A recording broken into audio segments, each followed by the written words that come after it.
If you just picked up a Kreg full-size router table or you're looking to buy one, I'll give you some tips on how to assemble it. Just the leg set on this weighs 36 pounds 6 ounces, so there's a lot of heavy gauge steel here, and you won't have any trouble assembling the base. In fact, there's only one length of fastener, short carriage bolts. You get adjustable leg height on that, plus nice rubber leveling feet. Start by installing the combination miter track T-track at the front of the table, and on the underside you'll install these two table stiffeners with the included screws, and everything is pre-drilled on this, so it just makes installation a snap. And then for a key component of this router table, the plate leveling brackets, and we'll install those with 3 1.25" square drive screws. So once you have those installed at all 4 corners, you'll be ready to run in the plate leveling screws. You'll need an 1/8" Allen bit, or just use the wrench that's supplied with the kit, and you'll want to run those in until they're just about 3/8 of an inch from the top of the table. Run 2 in per bracket, and we'll fine-tune things in a later step.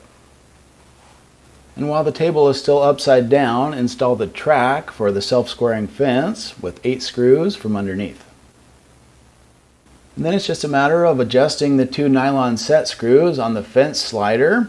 Once you have those where you like them for a nice smooth sliding action, go ahead and install the 4 spacers onto the slider so you can mount your aluminum fence extrusion. 4 bolts secure that, and we'll just tighten those finger tight for now. Then just mark the center point on the 3-foot fence so you can install the self-adhesive tape on the top, and this just sits in a nice track, so it's really easy to install. Press that in place, and then you can trim it to length at both ends, and I've had best luck using tin snips for this step. And then install the split fences with 2 screws, a pair of washers, and tool-free knobs from the back. Once those are snugged in place, you can go ahead and square up the fence, and we do that by setting a consistent distance on both sides with a square, and then you can tighten up those 4 bolts.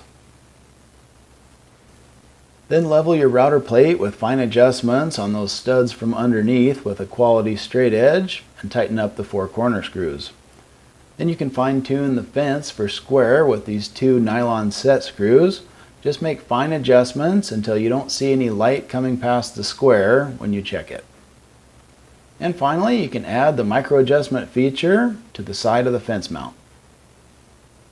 The assembly instructions on this router table are well written and everything comes together quite easily, but as you put it together you notice that the components are of very high quality, so I think this will be a good router table.